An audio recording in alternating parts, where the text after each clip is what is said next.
Bonjour et bon sabbat à tous. Nous allons continuer, si vous voulez bien, à l'histoire que nous lisions de Hélène, de Claire et de la petite personne pauvre que personne ne voulait approcher. Alors, durant toute la semaine, Claire, petite Louise, en se demandant si elle viendrait à l'école du dimanche. Et lorsque le matin tant désiré arriva enfin, elle se prépara plus tôt que de coutume, car elle devait faire un grand détour pour arriver jusqu'à la cour où demeurait Louise. Hélène n'accompagna pas sa sœur, elle ne voulait pas marcher à côté d'une pauvresse. Qu'aurait donc pensé son amie Sophie? Claire se dirigea rapidement vers la rue Thomas et arrivait bientôt à la cour du moulin. Les maisons y étaient hautes et sombres, et Claire poussa un soupir de soulagement en pensant qu'elle ne devait pas vivre dans ce quartier. Elle frappa à la porte du numéro 3. On ouvrit immédiatement. Louise attendait Claire et l'avait vue venir. Elle était toute prête pour sortir. Elle portait le même petit bonnet, la même robe grossière, mais ses souliers avaient été raccommodés. Elle avait jeté sur ses épaules un vieux châle de sa mère, qui était beaucoup trop grand pour elle, mais qui cachait mieux son pauvre petit dos estropié. Les deux enfants se regardèrent joyeusement. « Ah, tu es venue! Comme je suis contente !» dit Louise. La mère de Louise vint remercier notre petite amie d'avoir invité son enfant et de lui être venue en aide la semaine précédente. Et elle raconta que pendant toute la semaine, Louise avait parlé de son aventure et elle avait craint qu'il ne plût dimanche et qu'elle ne dût rester à la maison. La femme avait une figure sympathique, mais son expression était triste et soucieuse. Deux enfants plus petits, très pauvrement vêtus, se cachaient derrière elle et regardaient curieusement Claire. Claire ne s'attarda pas longtemps à causer car elle ne voulait pas arriver trop tard à l'école. Mais comme Louise boitait, elle n'avançait que lentement et la leçon avait déjà commencé quand les petites filles arrivèrent à destination. Claire ne put donc présenter la nouvelle petite élève à mademoiselle Keller et elle dit à Louise de rester à côté d'elle. La pauvre petite rougit en voyant tous les regards fixés vers elle. L'expression des uns était aimable, celle des autres curieuse seulement. On n'osait pas babiller, veut dire parler. On n'osait pas parler pendant le chant des cantiques. Mais Sophie, l'amie d'Hélène, ne put s'empêcher de demander à celle-ci si la fillette qui accompagnait Claire était une de ses parentes. Hélène lui fit vite signe que non et se redressa un petit peu, indignée qu'on puisse supposer une chose pareille. Elle oubliait que la pauvreté n'est pas une honte. Que c'est stupide à Claire d'avoir amené cet enfant, se dit-elle. Pourquoi n'est-elle pas arrivée à temps pour que la maîtresse la mette à une autre place? J'espère que quand la lecture commencera, ça changera et qu'on la mettra avec les petits. J'aurais beaucoup de honte si elle restait dans notre groupe. Il fut néanmoins décidé que Louise resterait auprès de Claire. Et les enfants suivirent ensemble sur le même Nouveau Testament. La fillette ne savait pas très bien lire, mais elle put tout de même apprendre avec les autres le verset qui clôturait l'enseignement. Il était clair que Louise ne savait pas grand-chose de la Bible, mais il était évident aussi qu'elle désirait en savoir davantage. Son pâle visage s'éclaira plus d'une fois en écoutant l'histoire que racontait mademoiselle Keller. La pauvre enfant n'était pas habituée à entendre de telles choses. Ses parents n'avaient jamais rassemblé leurs enfants autour d'eux pour leur parler de Jésus. Alors on va terminer ici. J'espère, les enfants, que vous allez apprendre. L'histoire n'est pas encore finie, elle est longue. Donc, j'espère que vous allez bien apprécier cette histoire et que vous commencez à aimer cette Louise qui est pauvre. Mais est-ce que c'est sa faute? Non. Et elle veut vraiment apprendre et elle veut devenir une bonne personne. Alors, aujourd'hui, nous avions une présentation qui s'intitulait « Il n'est pas facile de suivre Jésus-Christ ». Et le texte clé se trouvait dans 1 Corinthiens 10, verset 13. Il nous disait « Aucune tentation ne vous est survenue qui n'ait été humaine. Et Dieu qui est fidèle ne permettra pas que vous soyez tentés au-delà de vos forces. Mais avec la tentation, il préparera aussi le moyen d'en sortir afin que vous puissiez la supporter. » Alors, est-ce que vous avez déjà eu des choses difficiles à faire dans votre vie? Est-ce que quelqu'un ici n'a jamais eu de difficultés dans sa vie? Vous avez tous eu des choses difficiles à faire, n'est-ce pas? OK? Il y a des décisions difficiles à prendre, des preuves dans la vie qui sont difficiles, il y a des décès, il y a des choses qui nous remuent, difficiles à vaincre. Je voudrais savoir qui parmi vous est déjà monté sur une montagne? OK? Jusqu'en haut, vous êtes monté jusqu'en haut, n'est-ce pas? Quand j'appelle une montagne, est-ce que vous savez ce qu'est une montagne? Une montagne, ça commence à environ 800 mètres d'altitude. Okay? Il y a les petites montagnes à 800 mètres d'altitude, puis ensuite les plus grandes montagnes. Si je ne me trompe pas, c'est 800 mètres d'altitude. Ce n'est pas des petites collines. Je parle de montagnes, des vraies montagnes.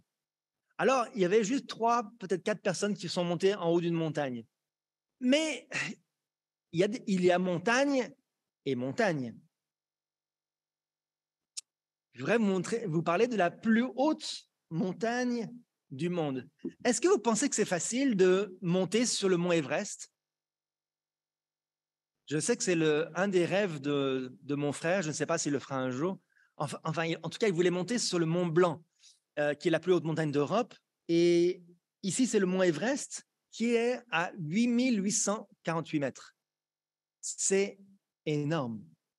Pour monter sur une telle montagne, c'est extrêmement difficile.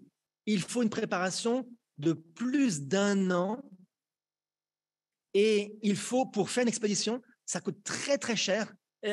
J'ai regardé, ça va de 40 000 à 100 000 dollars juste pour pouvoir organiser tout ça, pour pouvoir amener tout l'équipement, parce que l'équipement est amené par hélicoptère, les bouteilles d'oxygène.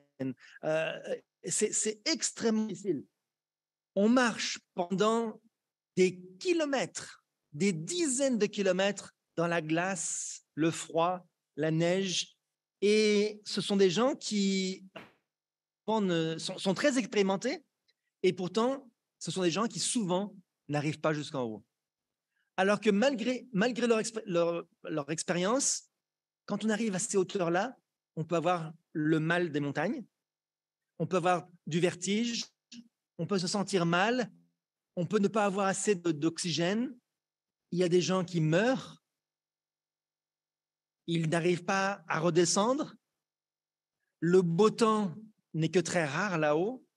C'est très, très, très difficile. Je n'ai pas montré, j'avais beaucoup d'autres photos, mais je n'ai pas montré, j'avais d'autres photos avec des personnes qui ont des bouteilles d'oxygène et ils doivent porter les bouteilles d'oxygène sur leur dos avec toute leur tente, leur sac de couchage, tout ça. C'est extrêmement difficile. Mais pourquoi est-ce qu'ils le font alors? Pourquoi est-ce qu'ils font quelque chose qui est très difficile? Lorsqu'ils arrivent en haut, qu'est-ce qu'ils ont comme récompense? Ils ont une récompense extraordinaire d'être l'une des quelques personnes rares qui sont arrivées jusqu'au toit du monde. C'est un privilège spécial. Ce n'est pas tout le monde qui peut dire qu'il est monté sur le mont Everest. Et il reste que quelques secondes, 1, 2 minutes en haut, et ils doivent redescendre. Pourquoi? Parce que, je n'ai pas montré, il y a d'autres photos, mais il y a beaucoup de gens qui veulent monter, et surtout, le temps est court parce qu'ils doivent vite redescendre, arriver au camp de base avant que la nuit arrive, avant que le froid le saisisse, avant que la tempête n'arrive. Okay? Donc, très peu de temps, mais c'est une victoire incroyable. Dans la vie, on a des épreuves. On a beaucoup de difficultés. Et ces gens-là qui montent sur la montagne font tout ce qu'ils peuvent pour une victoire sur cette terre. Un honneur sur cette terre. Et nous avons une victoire qui est pour le ciel. Alors, des fois, nous avons des difficultés, et des fois, nous avons des difficultés qui viennent souvent de l'extérieur. Dans Romains 12, verset 18, il est dit « S'il est possible, autant que cela dépende de vous, soyez en paix avec tous les hommes. Je me rappelle que lorsqu'on était enfant, on allait à l'école et vous savez que tous les enfants, les garçons surtout, se disputent et ils se lancent des défis. Et quand deux garçons vont se mesurer pour savoir qui est le plus fort, ils n'ont pas envie tout de suite de forcément se taper dessus. Donc, ils vont tracer une ligne sur le sol. Il trace une ligne et puis il dit, vas-y, passe de l'autre côté si tu l'oses. OK? Et c'est celui qui va avoir le courage de passer de l'autre côté. Et ça va être la déclaration de la guerre. Donc, donc essaye de passer de l'autre côté si tu l'oses. Et lorsqu'on passe de l'autre côté, alors on se dispute. Ça, c'est ce que Satan essaie de faire. Beaucoup de gens essaient de nous faire passer de l'autre côté de la ligne. Et alors, en pensant qu'on va avoir du courage, on est courageux. Mais qui est la personne la plus courageuse? La personne qui choisit de ne pas traverser cette ligne ou la personne qui choisit de traverser la ligne et de combattre? C'est qui la personne la plus courageuse? Honnêtement, c'est la personne qui choisit la meilleure solution, c'est de ne pas combattre. C'est bien plus intelligent de ne pas combattre. Des adultes ne combattent pas, n'est-ce pas? Normalement. L'intelligence d'un enfant n'est pas au même niveau que celle d'un adulte. L'enfant dit, oh, je dois combattre, je dois montrer que je suis fort. Alors que pour un adulte, nous, on rigole quand on voit ça. On se dit, mais ils sont fous, ces jeunes. Pourquoi est-ce qu'ils se disputent? Okay? Donc, l'intelligence d'un enfant n'est pas aussi élevée. Et Satan va toujours essayer d'essayer de nous faire passer de l'autre côté de la ligne pour nous challenger en nous disant, si tu fais pas ça, tu n'es pas un homme. Si tu n'essayes pas l'alcool, tu n'es pas un homme. Si tu n'essayes pas la cigarette, tu ne sais pas ce que tu manques. Il va toujours essayer de nous faire passer de l'autre côté. Regardez l'expérience que Jésus a eue dans le désert, dans Matthieu 4. Il a eu 3 épreuves particulièrement.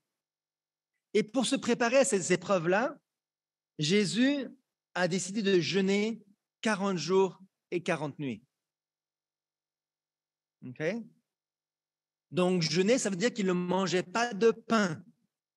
Il ne mangeait pas de nourriture. Probablement qu'il buvait de l'eau, parce que 40 jours sans boire, ce n'est pas possible. Et puis, lorsque Satan est venu le tenter, il ne l'a pas tenté avec de l'eau, il l'a tenté avec du pain. Donc, il a jeûné 40 jours et 40 nuits. Pourquoi est-ce qu'il a fait ça? Pourquoi est-ce qu'il a fait ça? Est-ce que c'est facile de jeûner 40 jours et 40 nuits? Est-ce que quelqu'un l'a déjà fait ici parmi nous?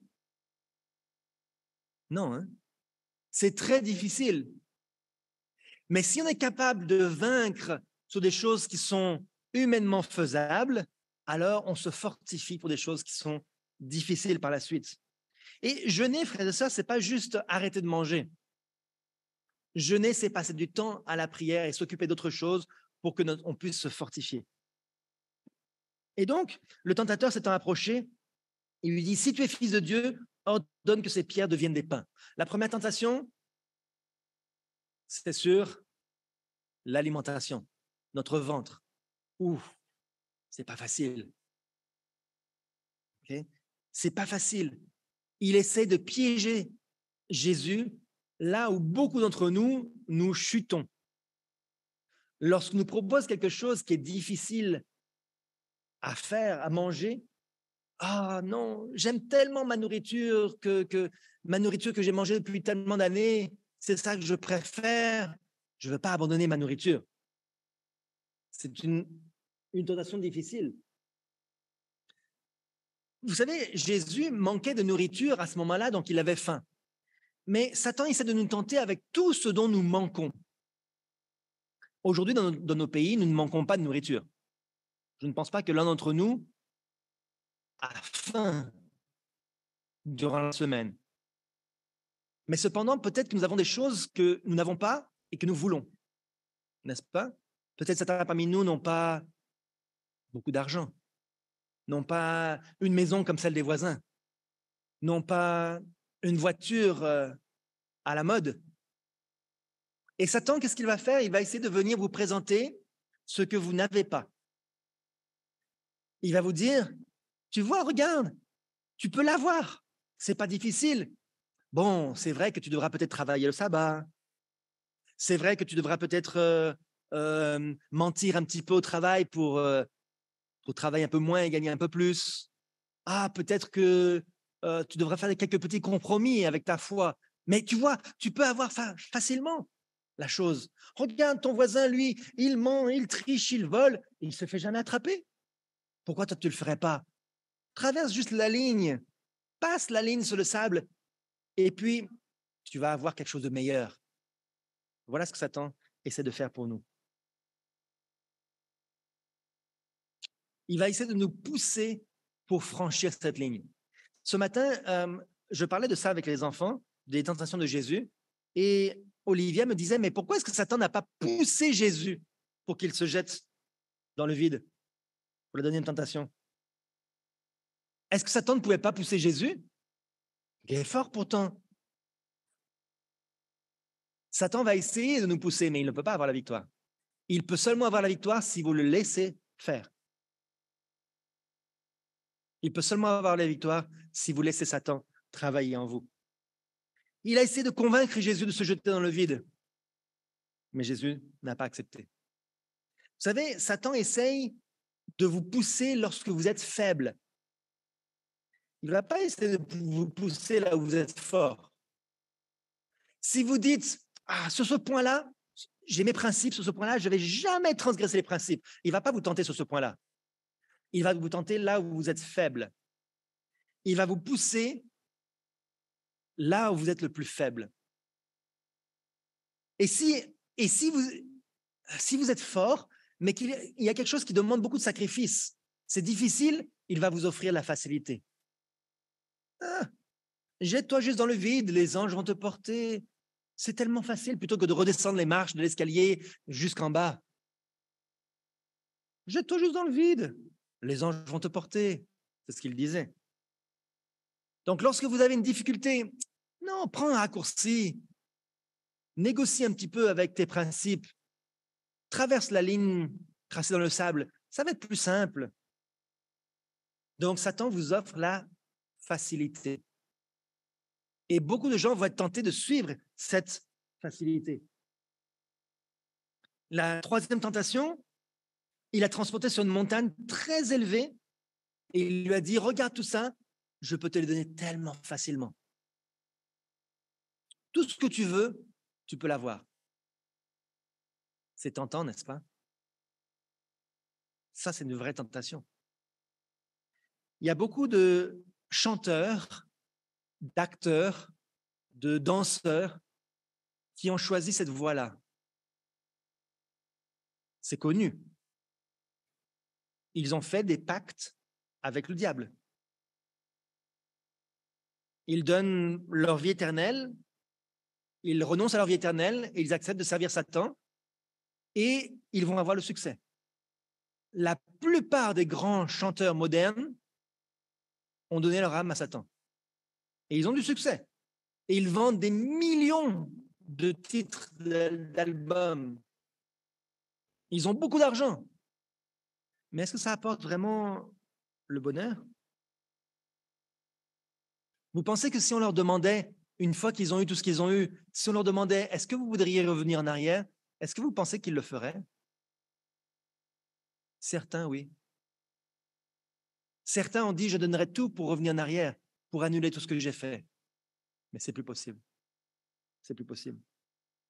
Vous avez déjà pensé que des fois, en faisant une chose une seule fois, c'est pas si grave.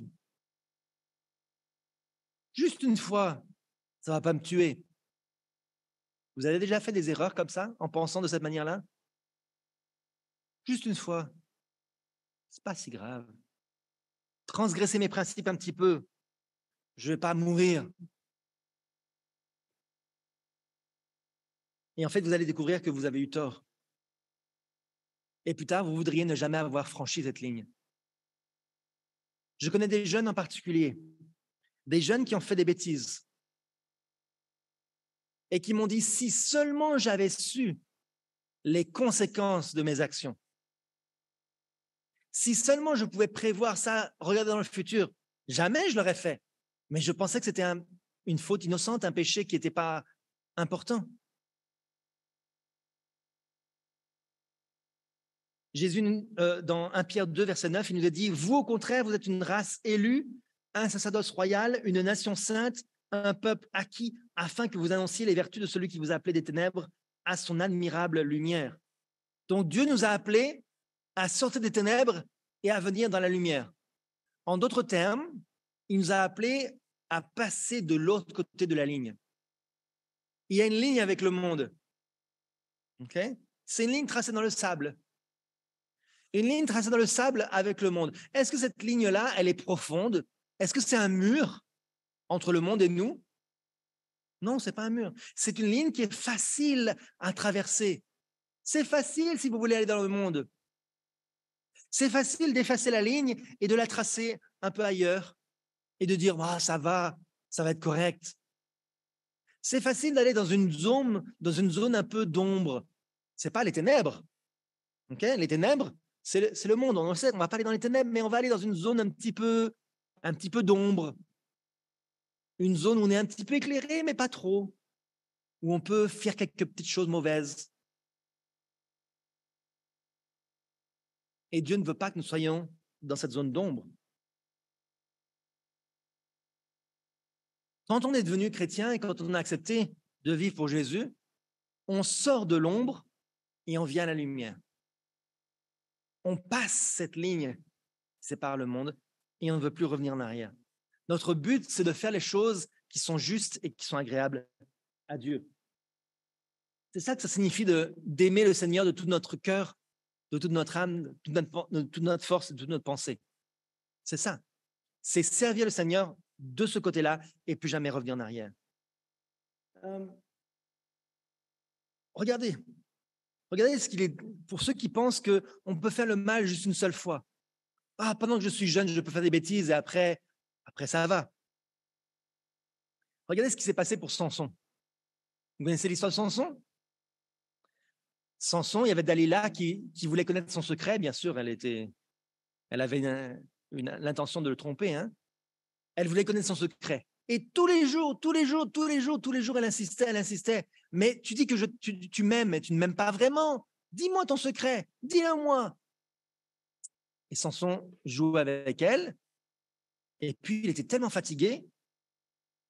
Il est dit, verset 16, comme elle était chaque jour à le tourmenter, à l'importuner, par ses instances, il s'est impatienté à dire, bon, juste cette fois-là, juste pour m'en débarrasser, parce qu'elle insiste tellement, juste cette fois-ci, je vais lui dire mon secret.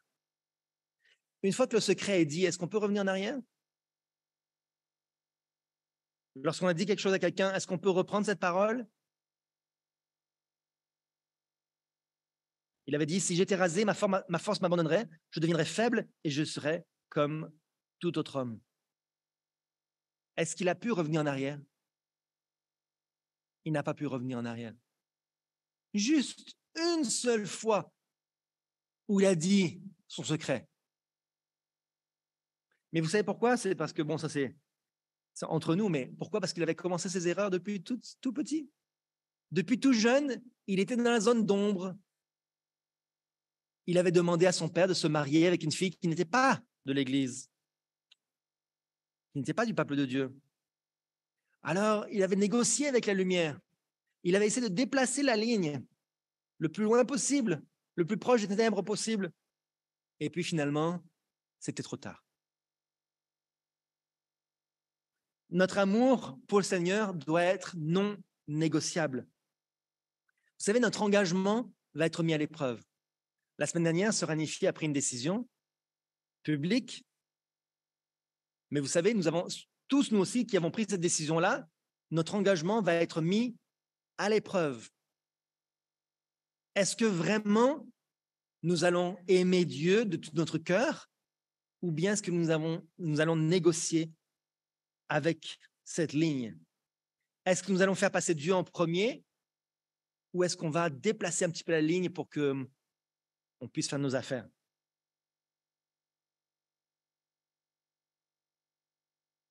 Il y a une personne qui avait décidé d'être honnête. Cette personne, c'était Daniel. Depuis sa jeunesse, Daniel avait résolu d'être honnête. Il avait décidé, hein, résolu, ça veut dire il avait décidé de manière inébranlable. Il a refusé de manger la nourriture du roi au risque d'être sévèrement puni. Okay? Cette nourriture qui n'était pas une nourriture qui était appropriée, il a résolu de prendre cette décision-là. Est-ce qu'il était le seul captif parmi les Juifs? Et pourtant, il était tout seul avec ses amis. Il était tout seul à avoir pris cette décision-là. Tous les autres ont décidé de déplacer la ligne. Bon, on est en captivité, on ne fait pas ce qu'on veut. Si jamais, c'est manger de la nourriture, qu'elle soit sacrifiée aux idoles ou pas, qu'est-ce que ça change? De toute manière, c'est la même nourriture, c'est pas si grave. Et petit à petit, hop, on déplace la ligne. Vous savez, il y a beaucoup de gens qui viennent dans des pays où ils sont sérieux, où ils sont fidèles à Dieu, et ils viennent au Canada, où ils viennent dans des pays occidentaux, ils disent, bon, ici c'est différent, on va faire des petits compromis avec notre foi. Ah, il fait froid au Canada, alors on va pouvoir s'habiller différemment. Ah, la nourriture n'est pas la même. Ah, c'est pas grave, je vais pouvoir manger de la malbouffe, comme on appelle ça, de la malbouffe. Et etc., etc. Et on négocie sur nos principes. Depuis tout jeune, il a refusé de négocier. Et tout le chapitre 1 vous montre que Dieu a utilisé cette expérience-là pour le mettre à la tête du royaume. Un des dirigeants du royaume. Et il a gravi les échelons jusqu'à ce que, finalement, chapitre 6, Darius trouva bon d'établir sur le royaume 120 satrapes qui devaient être dans tout le royaume, et il mit à leur tête 3 chefs, au nombre desquels était Daniel. Okay? Donc, Daniel était un des dirigeants, il avait 40 personnes sous sa responsabilité, donc 40 ministres, on va dire, de différentes provinces. Et il est dit, leur responsabilité, c'était que ces satrapes leur rendissent compte et que le roi ne souffrit aucun dommage. Alors, le roi n'était pas fou. Il savait très bien qu'un chef, quand il est à une position de responsabilité, sur les 120 personnes qui allaient recevoir l'argent des taxes, qui allaient recevoir des privilèges, eh bien, sur ces 100, il y en aurait peut-être quelques-uns qui allaient être malhonnêtes. Quelques-uns qui allaient détourner de l'argent. Quelques-uns qui allaient profiter de leur responsabilité, ils seraient corrompus. Et sur ces 120, donc sur les 40 que Daniel avait sous sa domination,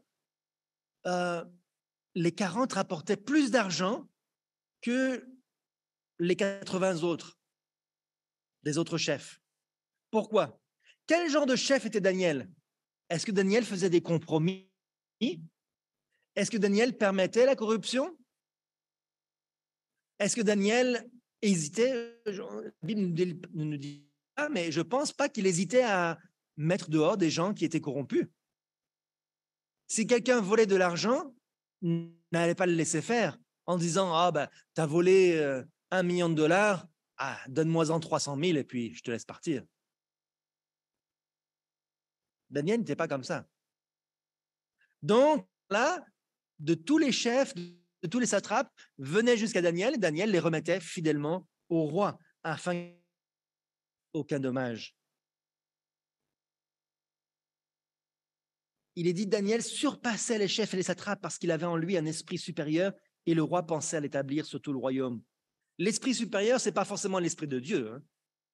Pas forcément. C'est juste qu'il était honnête et intègre. Et les 40 chefs avaient reçu un bon exemple. Vous savez, lorsque le dirigeant est honnête, tout le peuple va être honnête. Si le président d'un pays est corrompu, toute l'administration va être corrompue. Alors, ils ont cherché à accuser Daniel. Les autres les autres dirigeants, hein, les satrapes et les deux autres chefs, quand ils ont vu que le roi cherchait à le mettre à la tête, ils ont dit, ah non, non, non, il faut qu'on trouve quelque chose pour s'en débarrasser. Mais est-ce qu'ils pouvaient trouver quelque chose? Ils ne pouvaient rien trouver. Il est dit, il n'y avait aucune occasion qu'il était fidèle et qu'on n'a ni faute ni rien de mauvais. Vous savez, mes amis, c'est important de prendre position pour Dieu dans notre vie depuis notre plus tendre enfance, depuis notre jeunesse. Vous savez pourquoi? Lorsque le Premier ministre, Justin Trudeau, a été candidat aux élections, vous savez ce qu'ont fait les autres candidats? Qu'est-ce qu'ils ont fait? Ils ont creusé dans sa vie passée pour trouver toutes sortes de saletés à lui jeter au visage. Toutes les erreurs de son enfance qu'il aurait pu faire.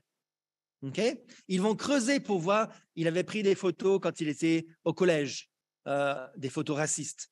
Il avait fait des choses mauvaises. Okay? Et qu'est-ce qu'ils vont faire? Ils vont creuser dans sa vie pour voir toutes les erreurs qu'il a fait dans sa vie, pour lui jeter au visage, publiquement, bien sûr. Et vous savez, pour Dieu, les jeunes, Dieu veut que vous ayez une position importante pour lui un jour. Il veut que vous soyez dirigeants d'église. Il veut que vous soyez des gens qui ont des positions importantes. Et si dans votre jeunesse, vous avez pris des mauvaises décisions, si vous avez fait des erreurs dans votre jeunesse, même si Dieu vous a pardonné, il va chercher toutes les saletés qu'il peut trouver sur vous et vous les jeter à la figure pour vous empêcher d'arriver à ces positions importantes. Voilà pourquoi c'est important depuis votre jeunesse de prendre ces décisions-là. Et il est dit, ils ont trouvé un plan malhonnête pour se débarrasser du Daniel. Les intendants, les satrapes, les conseillers, les gouverneurs sont du même avis. Ils n'ont pas été consultés. Non, il leur a donné son opinion. Mais les satrapes voulaient faire comme s'il n'y avait pas d'opposition. Vous savez, de nos jours, il y a beaucoup de gens qui font ça aussi. Ils disent, ah, tout le monde est d'accord. C'est un consensus scientifique. Okay? Et ils vous jettent, même si ce n'est pas vrai, ils vous jettent ces paroles-là pour que si vous n'êtes pas d'accord, vous allez vous sentir mal à l'aise. Un exemple, aujourd'hui, un exemple que j'ai encore vu, c'était quand? C'était jeudi. Jeudi, on allait dans un magasin et on essayait une montre. Julie voulait me trouver une montre, donc on essayait des montres. Et le monsieur dit, bon, il y a des montres pour hommes, il y a des montres pour femmes, est-ce que c'est pour vous? Je dis, oui, c'est pour moi. Il me dit, bon, il y a des montres pour hommes, il y a des montres pour femmes, lesquelles vous voulez essayer? J'ai dit, les montres pour hommes. Il m'a dit, ah, je ne sais pas, je ne peux pas assumer que vous êtes un homme. J'ai dit, comment ça, vous ne pouvez pas assumer que je suis un homme? Ça ne se voit pas. Et il m'a dit, non, on n'a pas le droit d'assumer si une personne est un homme ou une femme. Parce qu'il y a un autre employé le mois dernier qui a assumé qu'une personne était un homme alors qu'elle s'identifiait comme une femme. Mais il avait une barbe et il s'identifiait comme une femme. Et la personne a eu des gros problèmes, il y a eu des menaces d'aller en cours, en justice. Mais c'est quoi ça? Dans quel monde est-ce qu'on vit? Où les gens disent, ah mais tout le monde est du même avis. Tous les scientifiques, tous les responsables, tous les dirigeants, toutes les lois sont d'accord qu'il n'y a pas d'hommes et femmes, il y a plusieurs gens, on peut changer un peu. Tout le monde est du même avis. Pourquoi est-ce que Satan fait ça? Pour vous tendre un piège. Et lorsque Daniel a eu ce piège qui était devant lui, Daniel n'était pas fou. Il est dit, Daniel discerna rapidement la méchanceté qui se cachait dans ce décret, mais il ne modifia en rien sa conduite. Pourquoi cessait-il de prier alors qu'il avait le plus besoin de force spirituelle? On ne doit pas changer de comportement on ne doit pas changer d'attitude parce que la majorité ou le consensus est là. Il y a des hommes et il y a des femmes. C'est inscrit dans chaque cellule de notre corps. On ne va pas changer juste parce que l'ennemi tient à mettre un piège devant nos pieds. À l'heure de la prière, il est dit dans le prophète Zérois, il se retire dans sa maison dont les fenêtres s'ouvraient dans la direction de Jérusalem et selon son habitude, il invoquait son Dieu. Il n'essaya pas de se cacher pour se livrer à la prière. Bien qu'il sût parfaitement ce qu'il attendait, il ne faiblit pas un seul instant. Si nous, on avait été là-bas, qu'est-ce qu'on aurait fait? Certains auraient essayé de passer 30 jours sans prier.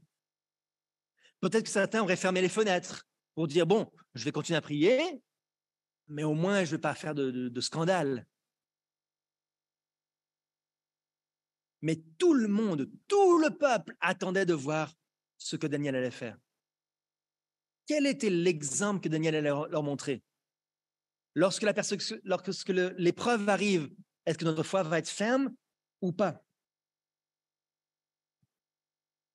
Daniel n'a pas changé selon les circonstances, il a fait exactement la même chose qu'il faisait auparavant. Il est dit, l'homme qui s'appuiera sur Dieu ne changera ni dans les heures sombres de l'adversité, ni dans les jours heureux de la prospérité. Aujourd'hui, la vie est prospère. Vous avez tous la liberté de faire ce qu'il vous plaît. Vous pouvez tous choisir de servir Dieu ou pas. Mais vos principes, est-ce qu'ils vont demeurer fermes lorsque les moments seront difficiles? Il est dit, la foi atteint l'invisible et s'empare des réalités éternelles. La foi va nous aider à passer au-delà des épreuves. Peu importe que le gouvernement, le Parlement vote une loi qui dise « Oh, il y a plusieurs sexes ». Peu importe que la Cour suprême du Québec vote en faveur d'une chose ou d'une autre qui est contraire à la parole de Dieu. Notre foi est toujours la même, qu'on soit libre ou pas. On doit toujours être soumis à l'obéissance à Jésus-Christ. Alors, ils se sont présentés devant le roi et ils ont dit, donc les ennemis de Daniel ont dit, eh bien voilà la loi, et le roi a confirmé que la loi ne pouvait pas être changée. La loi ne peut pas être changée. La loi de Dieu non plus ne peut pas être changée. La loi est la loi. Alors le roi essaie de changer ses principes. Voilà la différence entre le monde et nous. Lorsqu'il y a quelque chose qui ne plaît pas au monde, qu'est-ce que le monde fait? Ils essaient de changer les principes. Il est dit, le roi s'est efforcé de le sauver, alors que pourtant il n'arrivait pas. Mais il a tout fait pour pouvoir changer la loi. Et s'il avait pu changer la loi, il l'aurait fait. Alors qu'un chrétien ne le fait pas. Et finalement, il a dit, bon, on ne peut rien faire. Alors, le roi prit la parole et dit à Daniel, puisse ton Dieu que tu sers avec persévérance te délivrer. Est-ce que le roi avait beaucoup d'espoir? Est-ce que le roi avait beaucoup d'espoir que Daniel puisse être sauvé? Non. Il n'avait pas d'espoir. Ça, c'est le monde. Le monde qui est prêt à changer ses principes n'a pas d'espoir. Le fait d'avoir de l'inconstance comme ça apporte beaucoup de désespoir. Alors que, regardez comment il réagit. Lorsqu'il s'approche de la fosse, le lendemain matin, il appelle Daniel d'une voix triste. Il ne croit pas que c'est possible. Daniel lui avait pourtant dit, mais oui, Dieu peut me sauver. Tu es le Dieu le plus grand de l'univers. Il peut tout faire pour ses serviteurs. Et le roi dit, non, je n'y crois pas. Parce que je n'ai pas de principe. Je n'ai pas de foi qui est ferme. Je crois en rien. Et finalement, on le sait que Daniel est sauvé parce qu'il est dit, il a été trouvé innocent devant lui. Devant qui? Devant qui? Lisons le verset 22. Mon Dieu a envoyé son ange et fermé la gueule des lions qui ne m'ont fait aucun mal parce que j'ai été trouvé innocent devant lui, devant Dieu. C'est ça la raison pour laquelle il a été sauvé. C'est Dieu qui a jugé les choses. On ne doit pas chercher à être innocent devant les hommes de manière visible. On doit être innocent devant Dieu. Et lorsque nous sommes trouvés innocents devant Dieu, alors peu importe ce que les hommes vont penser. Bien sûr, il était aussi innocent devant le roi. Mais peu importe ce qu'ils vont penser. Alors en conclusion, on sait que le monde qui nous entoure est mauvais. Comme il est dit dans Osée 4, il est dit, il n'y a point de vérité, point de miséricorde, point de connaissance de Dieu. Il n'y a que parjure et mensonge, assassinat, vol et adultère. On use de violence, on commet meurtre sur meurtre, et les habitants sont languissants. Le pays est mauvais. Le monde dans lequel on vit est mauvais. Et je ne dis pas seulement ici. Le monde entier est un monde qui est mauvais. Un monde qui n'a pas de principe. Un monde qui est prêt à déplacer la ligne pour aller jusque dans les ténèbres. Ils sont sans force. Et on ne va pas gagner si on déplace nous aussi cette ligne-là. Si on va essayer de faire les choses la plus facile, si on va essayer d'être semblable au monde pour être plus acceptable à leurs yeux. Regardez ce que Jésus dit. Dans Luc 14, de grandes foules faisaient route avec Jésus. Beaucoup de gens suivaient Jésus. Et Jésus se retourne et qu'est-ce qu'il leur dit? Verset 26, si quelqu'un vient à moi et s'il ne hait pas son père, sa mère, sa femme, ses enfants, ses frères et ses sœurs et même sa propre vie, il ne peut être mon disciple. Alors, haïr, ça veut dire s'il n'est pas prêt à renoncer. Quiconque ne porte pas sa croix et ne me suit pas ne peut être mon disciple. Donc Jésus n'est pas mort pour que on devienne des croyants à temps partiel. Un jour, quand tout va bien, on est fidèle, on va suivre Jésus. Et puis, quand tout est difficile, on s'enfuit. On le trahit. Jésus est mort pour qu'on ait la vie éternelle et que nos principes soient réels et qu'ils endurent jusqu'à la fin. Jésus a dit, asseyez-vous d'abord et comptez. Comptez combien ça va vous coûter et prenez la bonne décision. Et qui est-ce qui va avoir la victoire si on prend une bonne décision? Dans Luc 15, verset 10, il est dit, de même je vous le dis, il y a de la joie devant les anges de Dieu pour un seul pécheur qui se repent. Une seule personne qui va suivre Jésus, Jésus serait mort pour elle. Il n'a pas besoin d'avoir des foules qui le suivent. Il a besoin de juste une personne sincère. Heureux l'homme qui supporte patiemment la tentation, car après avoir été éprouvé, il recevra la couronne de vie. Alors, si vous avez des luttes, des souffrances, si vous avez des problèmes, persévérez dans la voie du Seigneur, parce que vous aurez la couronne de vie. C'est une promesse de Dieu. Peu importe ce que le monde pense de vous, peu importe ce que les gens pensent de vous, la seule chose qui compte, c'est ce que Dieu pense de vous, et vous aurez la couronne de victoire. C'est mon vœu, ma prière, que vous ayez tous ceux qui sont ici, cette couronne de victoire à la fin. Amen.